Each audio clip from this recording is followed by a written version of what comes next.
Okay, excuse me. In this video, I'm going to show you the second step. We're really going to carry through the whole second, third, and fourth steps of hypothesis testing. This is from the prior example. It's number 1 on that inferential statistics page. There's the hypotheses we determined.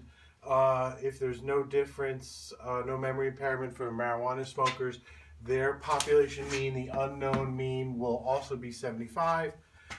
If there is some memory impairment, the population mean for marijuana smokers, the unknown mu, is less than 75.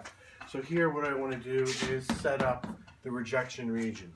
Rejection region, well, I've already determined, right, this is going to be a z-test because we know everything there is about the reference population.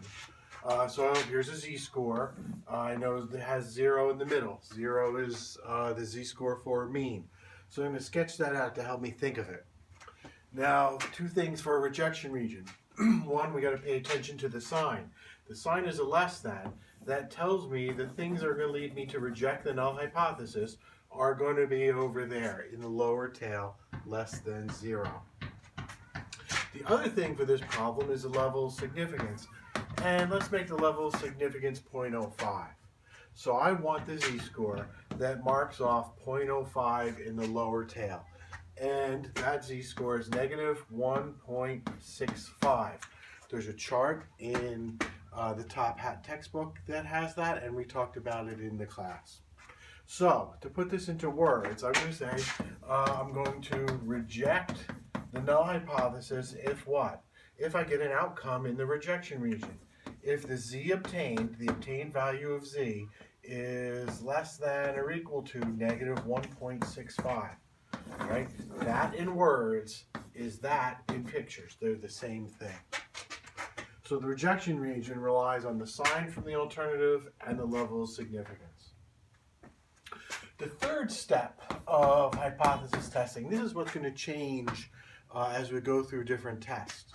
But the third step is where you calculate the results. So this is where we would theoretically collect the data and also theoretically have the outcome. So, all right, so here's the outcome, right? We got a mean of 70, sample mean of 70, and S, a standard deviation of 4. I already identified that I'm doing a z-test. Z equals a sample mean minus mu sub x bar over sigma sub x bar. There's the formula when you want to find a z-score relative to a sample mean. X bar, I know X bar, that was given. That's a 70. Where do these come from? Mu sub X bar and sigma sub X bar. Those come from the central limit theorem. Mu sub X bar equals mu, which here is going to be 75. So the numerator, 70 minus 75. Right? Mu sub X bar equals mu. The denominator then, sigma sub X bar, is sigma over the square root of n. Again, the central limit theorem tells me that. So we're running out of space, right? But sigma sub X bar equals that. I'm just going to fill it in with some numbers. Sigma was 6 in this problem, and n was 16. 6 over the square root of 16. So working that out, what do we get? The numerator becomes negative 5 divided by 6. The square root of 16 is 4. 6 divided by 4 is 1.5. There it is. So negative 5 divided by 1.5 gives me a z obtained of negative 3.33. Boy, you see, it's a beautiful day. My neighbors are out playing basketball with their little kids. Other guys working on his house, so sorry for all the noise. There's step 3. Plug the results of the sample into the z formula. We get some parts from the central limit theorem. Solve it for the z-score. So there's the z-score that corresponds to an x bar of 70. In chapter 6, we looked up the probability of that z-score. We don't need to do that now since we don't care exactly what it is. All we care about is the probability if it's less than 0.05. Right? We're fudging a bit. We don't care about the exact probability. We just care where is it relative to 0.05.